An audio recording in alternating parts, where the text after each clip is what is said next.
Dressing. It is a sterile protective covering applied to a wound or incision with aseptic technique with or without medications. Now, wound dressing is always done in an aseptic condition. I hope you know the difference of clean dressing and aseptic dressing. See, any surgical wound after the surgery in the post-operative period, it is the duty of a nurse and a doctor, even the nurse assists the doctors to do a aseptic dressing. Types of dressing, and there are different types of dressing like gauze dressing. Gauze dressing is if it is done with the gauze, then it is a gauze dressing. Non-antiseptic dressing. Non-antiseptic dressing is the one which in which we don't use any antiseptic agents. Antiseptic agents like betadine or Dettol. So these type of dressings are non-antiseptic dressings. Then antiseptic dressings, the dressings where we use antiseptic solutions, those dressings are known as antiseptic dressings. Wet dressings. Wet dressings are the ones which we use for eczema patient. Eczema is a skin condition where the patient has itching plus there is bleeding also. In those conditions, mostly in the skin conditions, we use wet dressing. Pressure dressing हम वहाँ use करते हैं जहाँ पर बहुत ज़्यादा bleeding होती है, तो उस ब्लीडिंग को रोकने के लिए हम प्रेशर ड्रेसिंग यूज़ करते हैं. Non adherent gauze dressing. Non adherent gauze dressing मतलब जो ये एक तरीके की गॉज ड्रेसिंग है जिसमें हम कोई एडहेसिव मटेरियल यूज़ नहीं कर रहे, कोई ऐसी चीज़ नहीं यूज़ कर रहे जो हम ड्रेसिंग के ऊपर चिपका सकते हैं. Then self-adhesive transparent film. Now self-adhesive transparent film एक फिल्म होती है like ट्रांसपेरेंट फिल्म होती है जो हम यूज़ करते हैं for dressing the patients. Self adhesive because it can stick on its own. Purposes of wound dressing. Now what are the purposes of wound dressing? To prevent infection. So this is the foremost purpose of wound dressing, because as I told you that skin is a barrier for microorganisms. Microorganisms cannot enter our body because of the skin, if the skin is intact. But if there is any breakage in the continuity of the skin, if the skin is not intact, then the microorganisms can easily enter the body and it can cause infection. So to prevent infection, we need to do aseptic dressings. Then to prevent further tissue damage. Now we need to protect the wound also. The wound should be protected and it should be protected from further tissue damages. So to prevent further tissue damage, we need to do dressing. To promote healing. Wound can be healed in a environment where it is free of microorganisms. अगर हम उसे ऐसे ही खुला छोड़ देंगे तो ज़्यादा chances है कि वो इन्फेक्टेड हो जाए. एक बार अगर इन्फेक्टेड हो गया तो उसकी हीलिंग प्रोसेस फिर कम हो जाएगी, उसकी हीलिंग प्रोसेस स्लो हो जाएगी. तो इसीलिए हीलिंग को प्रमोट करने के लिए हमें ड्रेसिंग करनी है. To absorb inflammatory exudate and to promote drainages. अब अगर किसी के वूंड में पस है तो वो सारी चीज़ों को अब्जॉर्ब करने के लिए हम क्या करते हैं, ड्रेसिंग करते हैं. फॉर एग्ज़ाम्पल जो बर्न पेशेंट्स होते हैं, बर्न पेशेंट्स में भी ड्रेसिंग होती है. तो जो बर्न पेशेंट्स होते हैं ज़्यादातर उनके येलोइश कलर का पस वगैरह निकलता है, एक्सुडेट निकलता है, तो उसको अब्जॉर्ब करने के लिए हम ड्रेसिंग करते हैं. Now to convert the contaminated wound into a clean wound. Again dressing हम इसलिए कर रहे हैं ताकि जो कंटैमिनेटेड वूंड है, वूंड कंटैमिनेटेड कैसे होता है, अगर फॉर एग्जांपल किसी ऐसी चीज़ से, कोई अनस्टेराइल चीज़ से हमें कट लगा हो, for example any glass which is unsterile और any knife which is unsterile, again it will lead to contamination of the wound. So in order to convert this contaminated wound into a clean wound, we clean it with antiseptic solutions, and this is the reason why we do the dressings to prevent hemorrhage. Bleeding को रोकने के लिए भी हम dressing करते हैं. Pressure dressing मैंने आपको बताया, प्रेशर ड्रेसिंग हम तब करते हैं जब बहुत ज़्यादा ब्लीडिंग हो रही हो, तो उसको रोकने के लिए हम ड्रेसिंग करते हैं. To prevent skin excoriation, skin फटे ना, ख़राब ना हो, उसके लिए भी हम ड्रेसिंग करते हैं. To apply medication in place, when we want to apply some medication to the skin and we want to keep that medication for a longer period of time, so what do? We do is we do the dressing of the area so that the medication is not removed from that area, is not washed off from that area. To restore the function of the part. Now many a times if the wound is very deep, उस part का function ख़त्म हो सकता है, तो to restore the function of the part we need to do the dressing. To provide physical and mental comfort to the patient. To promote thermal insulation to the wound surface area. अब जहाँ पे चोट लगी है उस area में थोड़ा thermal insulation देने के लिए, गर्माहट देने के लिए भी हम वुंड ड्रेसिंग करते हैं. To provide maintenance of high humidity between the wound and the dressing. Now between the wound and the dressing there will be a maintenance of high humidity. Humidity क्या होता है?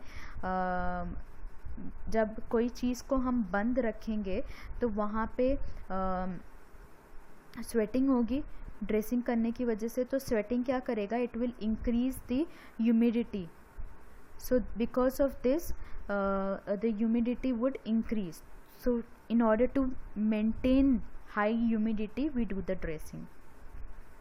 Then principles involved in wound dressing. What are the principles involved in wound dressing? Microorganisms are present in environment, on the articles and on the skin. Pathogenic organisms are transmitted from the source to the new host directly or indirectly. तो जो micro organisms होते हैं जो environment में है या जो articles में है या फिर जो स्किन में है, these are transmitted from the source to the new host directly or indirectly. तो ये बात को हमें ध्यान में रखना है कि माइक्रो ऑर्गेनिजम्स हमारे आसपास प्रेजेंट है, आर्टिकल्स में है, एनवायरनमेंट में है और हमारी स्किन पे भी माइक्रो ऑर्गेनिजम्स है, और ये हमेशा एक नया होस्ट देख रहे हैं so that they can multiply over there. So this we need to remember. Then bacteria travel along with the dust particles. So bacteria क्या होते हैं? It travels along with the dust particles. तो जब हम dressing कर रहे हैं इन सारी चीज़ों का हमें ध्यान रखना है. एक तो हमें माइक्रो ऑर्गेनिजम्स को प्रिवेंट करने के लिए हमारे आर्टिकल्स कैसे होने चाहिए? स्टेराइल होने चाहिए. और हमारी स्किन को क्या करना है? हमें एंटीसेप्टिक सोल्यूशन से क्लीन करना है. पहले हम वुंड के एजेस को क्लीन करते हैं. वुंड के एजेस को क्लीन करने के साथ साथ आसपास के एरिया को भी क्लीन करते हैं ताकि उस एरिया में जितने भी माइक्रो ऑर्गेनिजम्स है वो मर जाए. फिर हमें उस जगह पे ड्रेसिंग करनी है जो जगह क्लीन हो, जहाँ पर डस्ट पार्टिकल्स ना हो, ये हमें ध्यान रखना है. फिर cleaning the area where there is less number of organisms before cleaning an area where there is more organisms. Minimize the spread of organisms to the clean area. तो पहले उस एरिया को क्लीन करना है जहाँ पे कम ऑर्गेनाइजम्स हो, फिर उस एरिया को क्लीन करना है जहाँ पे ज़्यादा ऑर्गेनाइजम्स होंगे. फॉर एग्ज़ाम्पल जो वुंड के एजेस होंगे पहले हमें वूंड को क्लीन करना है, क्योंकि वूंड के एजेस पे कम ऑर्गेनाइजम्स होते हैं, और फिर आसपास की स्किन को क्लीन करना है क्योंकि वहाँ पे ज़्यादा ऑर्गेनाइजम्स होंगे. हमें हमेशा from a cleaner area to a dirtier area जाना है, अनक्लीन एरिया जाना है. तो इसीलिए हमें पहले वूंड को क्लीन करना होता है, वूंड के एजेस को, फिर उसके आसपास के एरिया को क्लीन करना होता है.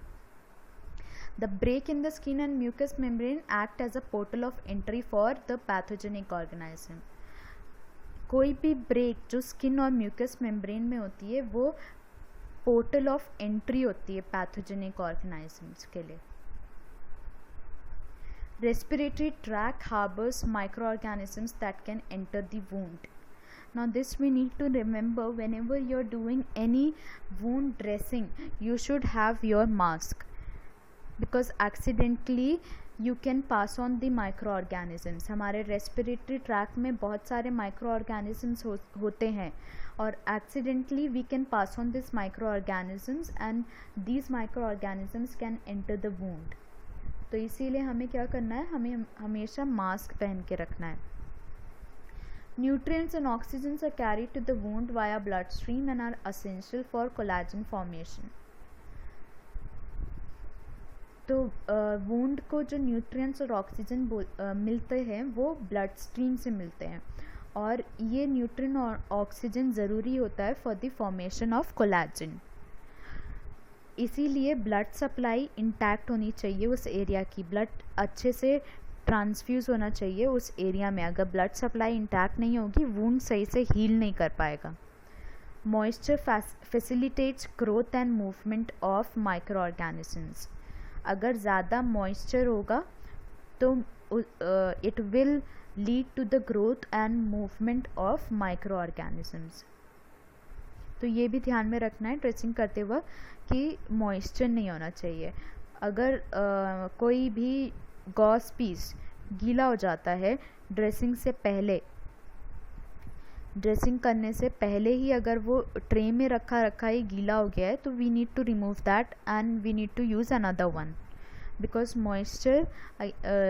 Moisture can lead to the growth and the movement of micro organisms.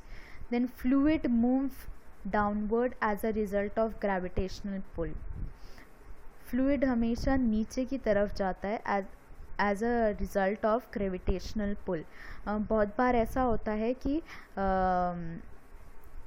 Swelling हो जाती है वूंड में, तो हमें क्या करना है, उस एरिया को हमें ग्रेविटेशनल पुल के लिए, फॉर एग्ज़ाम्पल हाथ में स्वेलिंग है तो हम हाथ को एलिवेट कर देते हैं ताकि वो ग्रेविटेशनल पुल से जो फ्लूइड है वो नीचे की तरफ चले जाए. Fluid move through materials by capillary action. Fluid move through material by capillary action का मतलब है कि फ्लूइड कोई भी मटीरियल से पास ऑन हो सकता है. विद फॉर एग्ज़ाम्पल किसी भी कंटेनर में फ्लूइड था और वो फ्लूइड फिर गिर गया किसी और चीज़ पे, और फिर वो कैपिलरी एक्शन से किस और दूसरी चीज़ों को उसने कंटामिनेट कर दिया. So that is the fluid, that is how it moves by capillary action. Unfamiliar situation produce anxiety. So it is very important to explain the procedure to the patient beforehand, because if the patient is unfamiliar, it will produce anxiety to the patient. Systematic ways of working saves time, energy and material. So systematic ways of working will save time, energy and material. A nurse must work in a systematic way. General instructions for wound dressing. What are the general instructions? Practice strict aseptic technique to prevent cross infection to the wound and from the wound. All materials touching to the wound should be sterile. So this I am telling you since the beginning itself कि जब भी हम dressing करते हैं हमेशा dressing aseptic technique में ही होनी चाहिए. क्यों? क्योंकि हमें प्रिवेंट करना है क्रॉस इन्फेक्शन को. इन्फेक्शन वुंड से आना भी नहीं चाहिए और वुंड को जाना भी नहीं चाहिए, ठीक है। और जो भी चीज़ वुंड को टच कर रही है वो सारी चीज़ें स्टेराइल होनी चाहिए। All articles should be disinfected thoroughly to make sure that they are free from pathogens.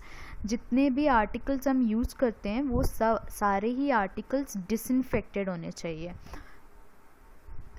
And we need to make sure that they are free from all the pathogens या फिर microorganisms. Special care must be taken when there is any reason to suspect the presence of pathogenic spores, particularly those causing the dreaded wound infections of gas gangrene and tetanus. These spores are destroyed only by sterilization with steam under pressure.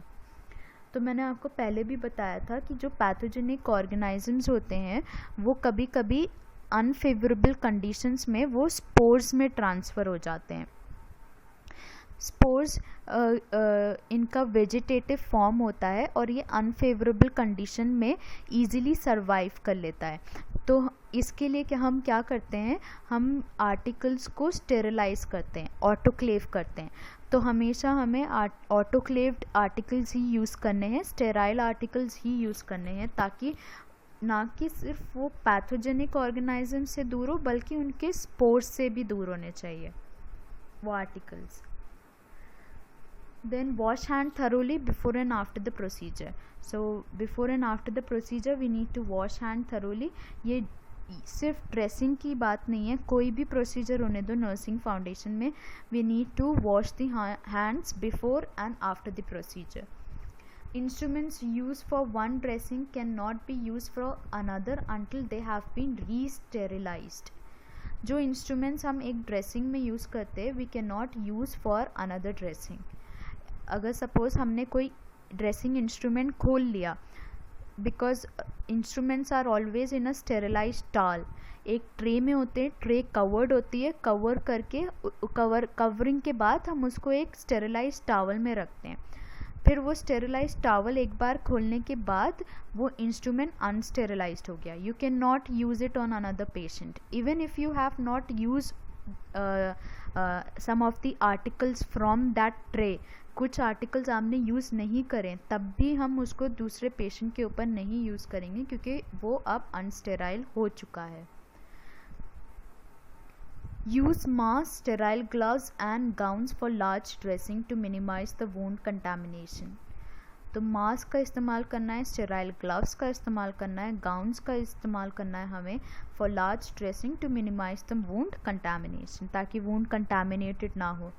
Dressings are not changed for at least 15 minutes after the room has been swept or cleaned. Sweeping and dusting of the room will raise the dust and the wound will be contaminated.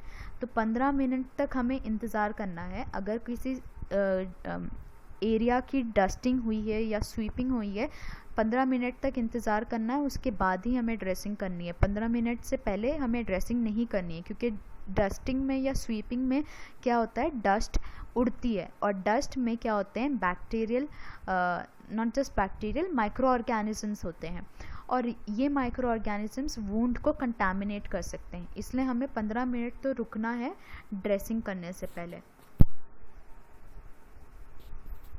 Use individually wrapped sterile dressings and equipment for the greater safety of the wound.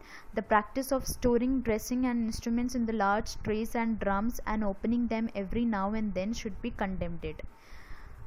Okay, तो हम क्या करते हैं कि हम जो surgical drums होते हैं उसको स्टेरिलाइज़ कर देते हैं, उसमें गॉज पीसेस बना के रखते हैं और उसी को स्टेरिलाइज़ कर देते हैं। तो अब ऐसा बोला जाता है कि ये प्रैक्टिस अब नहीं करनी चाहिए।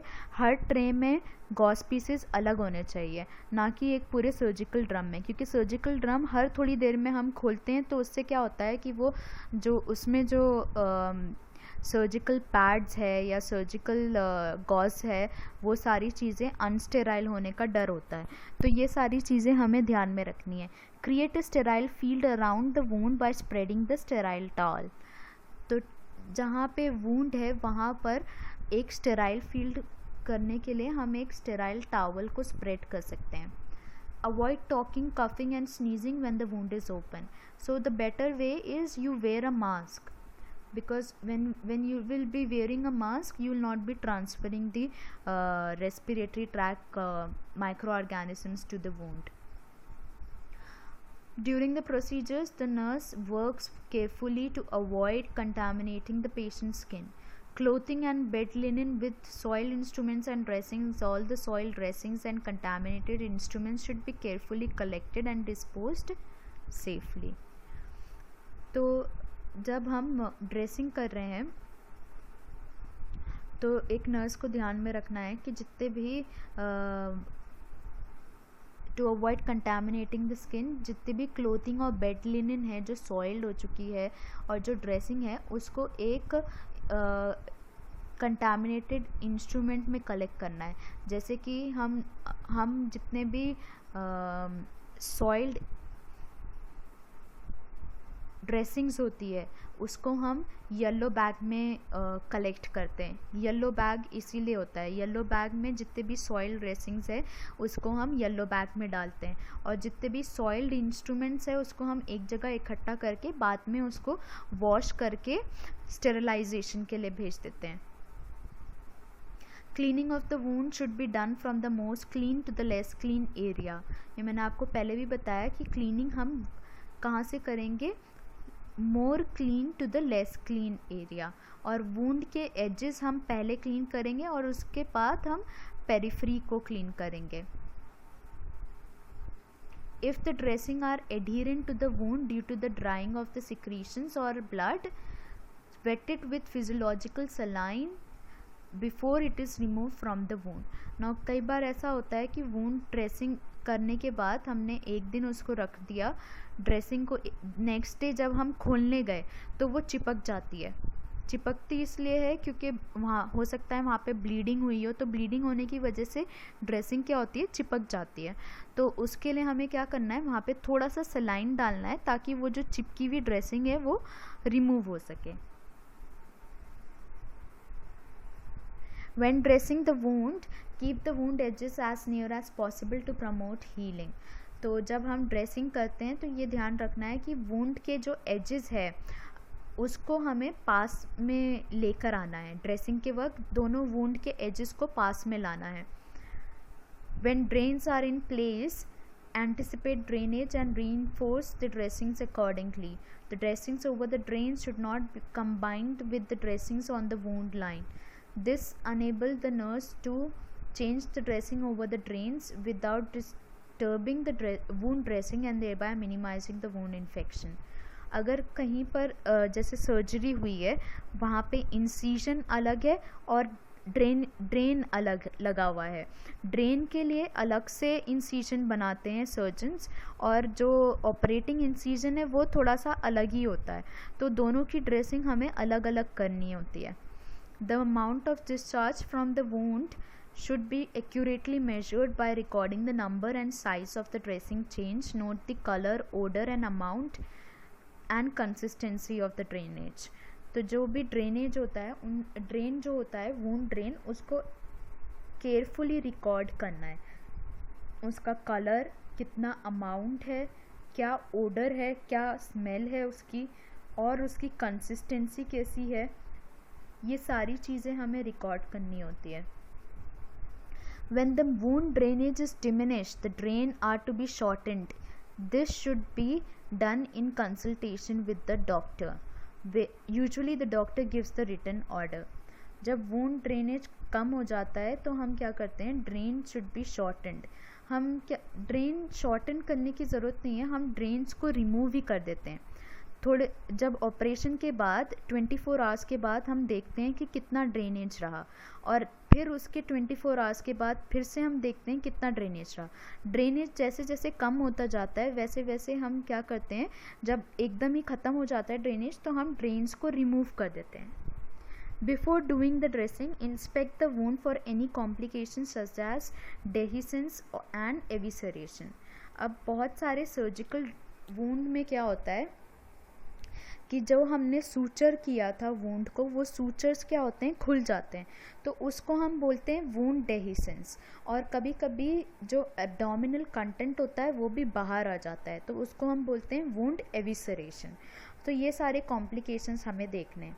अवॉइड मील टाइमिंग, अगर जब पेशेंट का मील टाइमिंग है तो उस वक्त हमें ड्रेसिंग नहीं करनी है। Give analgesics prior to the painful dressing, अगर ड्रेसिंग पेनफुल है तो उसको करने से पहले हमें एनाल्जेसिक्स देने हैं पेशेंट को। अब कौन कौन से आर्टिकल्स की हमें ज़रूरत है for cleaning the wound, for dressing? Artery forcep की ज़रूरत है, dissecting forceps, scissors, sinus forcep, small bowl, safety pins, gloves, mask, gown, cotton ball, gauze piece, cotton pad, slit और ड्रेसिंग टॉवल। स्लिट और dressing towel वो होता है जिसमें बीच में से होल होता है, जो टॉवल मैंने आपको लैब में बताया था जिसमें बीच में से होल होता है, that is known as slit और dressing towel. Then unsterile tray में क्या क्या होना चाहिए? Cleaning solutions as necessary, ointment and powders as ordered, Vaseline gauze in sterile container, ribbon gauze in sterile containers, swab stick in a sterile container, transfer forceps in a sterile containers, bandages, binders, pins, adhesive, plasters and scissors, a large bowl with disinfectant solution, kidney tray and paper bag, Macintosh and towel। तो ये सारी चीज़ें अनस्टेराइल tray में होने चाहिए। और कौन कौन से एजेंट्स हम यूज़ कर सकते हैं क्लीनिंग के लिए? मर्क्यूरोक्रोम 1 to 2.5%, tincture iodine 1 to 2%, Savlon 5%, सिटावलॉन 1%, normal saline या यूसॉल सोल्यूशन 0.1%, 0.5 to 1%। हाइड्रोजन पेरोक्साइड भी हम यूज़ करते हैं 1.5 to 3%। एसीटोन, ईथर और टर्पेंटाइन हम जब यूज़ करते हैं जब हमें कोई एडिसिव मार्क्स को रिमूव करना है, जैसे कि टेप लगाने से मार्क्स आ जाते हैं, टेप के मार्क्स आ जाते हैं, तो हम उसको रिमूव करना चाहते हैं, तो तब हम एसीटोन, ईथर और टर्पेंटाइन यूज़ करते हैं। प्रीलिमिनरी असेसमेंट, प्रीलिमिनरी असेसमेंट क्या होगा? ड्रेसिंग करने से पहले हमें क्या क्या चेक करना है? Check the diagnosis and the general condition of the patient. Check the purpose for which the dressing is to be done. Check the condition of the wound, the type of wound, the type of suturing applied, the type of dressing to be applied. Check the physician's order for the type of dressing to be applied and the specific instructions, if any, regarding the cleaning solution, removing of sutures, drains and application of the medication. Check the patient's name, bed number and other identification, ये सारी चीज़ें हमें check करनी है। Check the nurses record to find out the general condition of the wound, check the abilities and limitations of the patient, check the consciousness of the patient and the ability to follow instructions, check the articles available in the unit.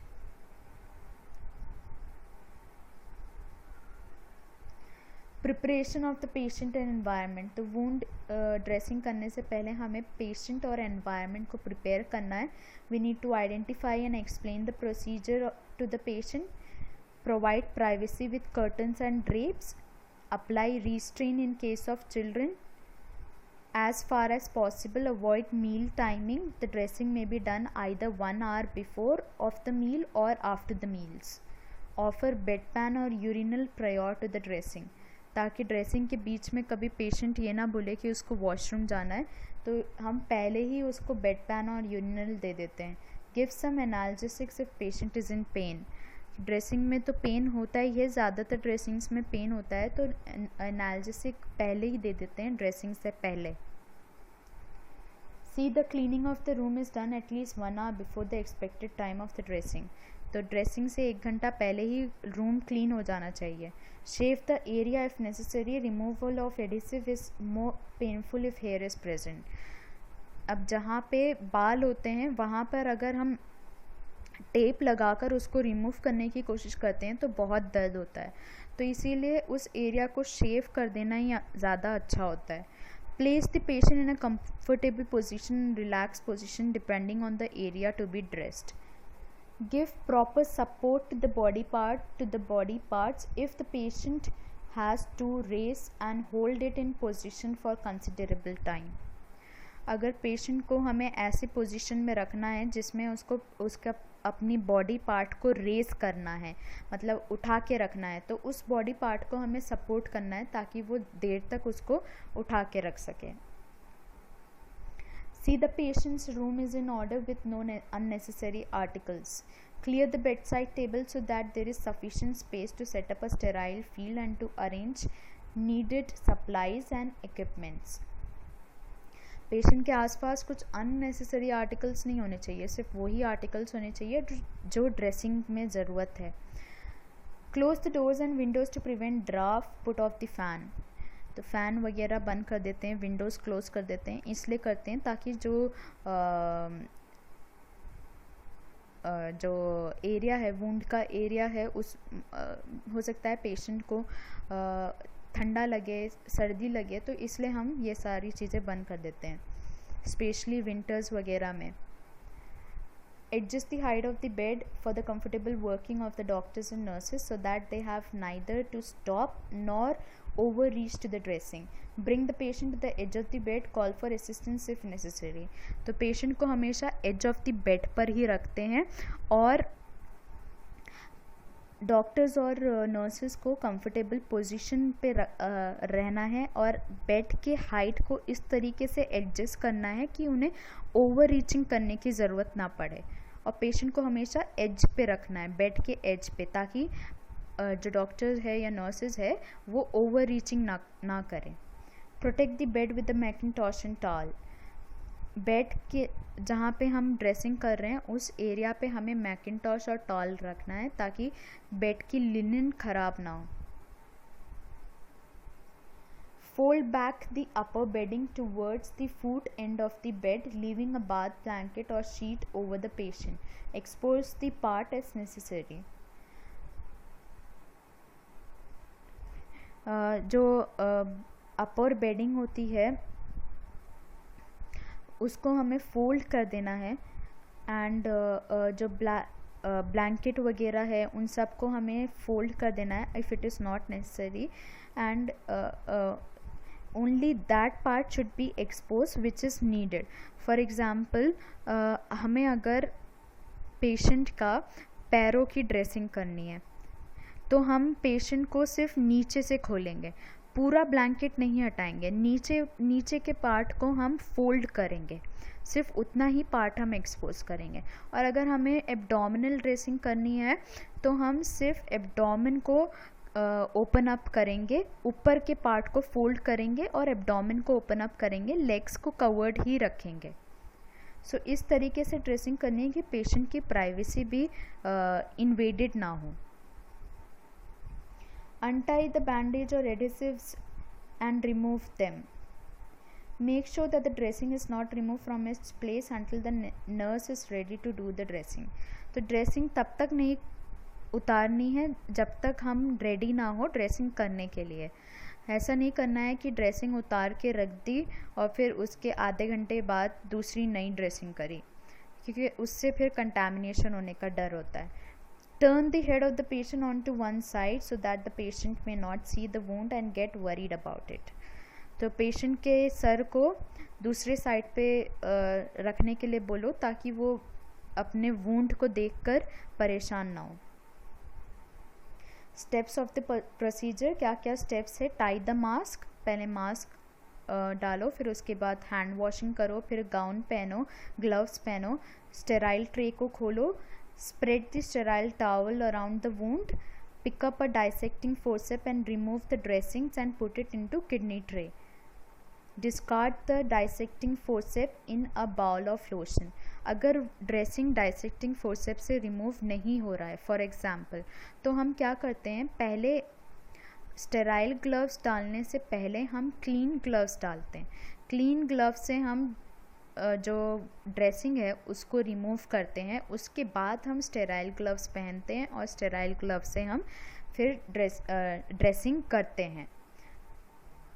Note the type and amount of drainage present, अगर कोई drainage है तो वो note करना है. Ask the assistants to pour small amount of cleaning solution into the bowl, तो assistants को बोलना है कि कोई जो भी क्लीनिंग सोल्यूशन हम एंटीसेप्टिक सोल्यूशन हम यूज़ कर रहे हैं उसको बाउल में डालें. Clean the wound from the centre to the periphery, तो पहले हमेशा सेंटर में क्लीन करना है, उसके बाद पेरिफेरी में क्लीन करना है. Discarding each swap with each stroke, और एक स्वैप से एक ही स्ट्रोक होना चाहिए. अगर हम सेंटर क्लीन कर रहे हैं तो एक स्वैप से क्लीन करना है. After thoroughly cleaning of the wound, dry the wound with dry swab using the same precaution. Discard the forceps in the bowl of the lotion. अब नेक्स्ट हमें क्लीनिंग सोल्यूशन के बाद एक ड्राई स्वैप से भी clean करना है ताकि वो सोल्यूशन वहाँ ना रह जाए. कभी भी अगर इंडिकेटेड ना हो तो ड्रेसिंग कभी भी वेट नहीं होनी चाहिए. Only if it is indicated you can keep the dressing wet. Apply medications if order, अब अगर कोई मेडिकेशंस ऑर्डर्ड है तो वो मेडिकेशंस लगाने हैं. फिर apply the sterile dressings and then we need to apply the sterile dressing. Apply the gauze pieces first and then the cotton pads. कभी भी कॉटन नहीं लगाना है वूंड पर क्योंकि कॉटन चिपक जाता है, तो हमेशा हमें गॉज पीसेस लगाने हैं और उसके ऊपर से हम फिर कॉटन पैड लगा सकते हैं. Reinforce the dressing on the dependent part where the drainage may collect. Remove the gloves and discard it into the bowl with lotion. Secure the dressings with bandage or adhesive tapes. After care of the patient and articles, उसके बाद dressing करने के बाद क्या care करना चाहिए patient और article का. Help the patient to dress up and to take comfortable position in bed.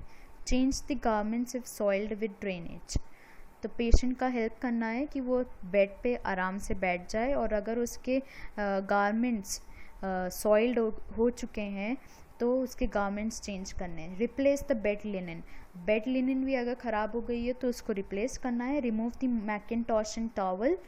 Take all the articles to the utility room. Discard the soil dressing into a covered container and send for incineration.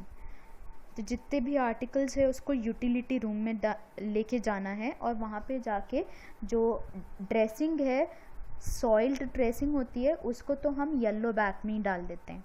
ठीक है, फिर जो instruments है उनको हम disinfect करके clean करके हम उन्हें स्टेरिलाइजेशन या ऑटोक्लेविंग के लिए भेजते हैं.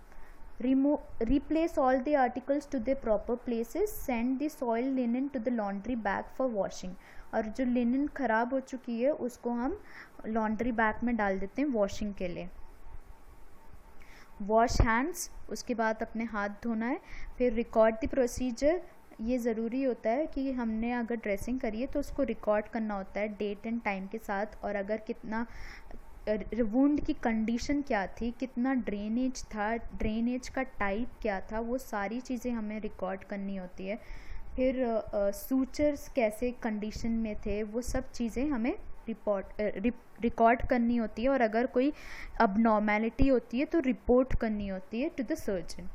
Return to the bedside to assist the comfort of the patient. फिर बाद में पेशेंट के पास जाके उससे पूछना है कि वो कंफर्टेबल है कि नहीं है.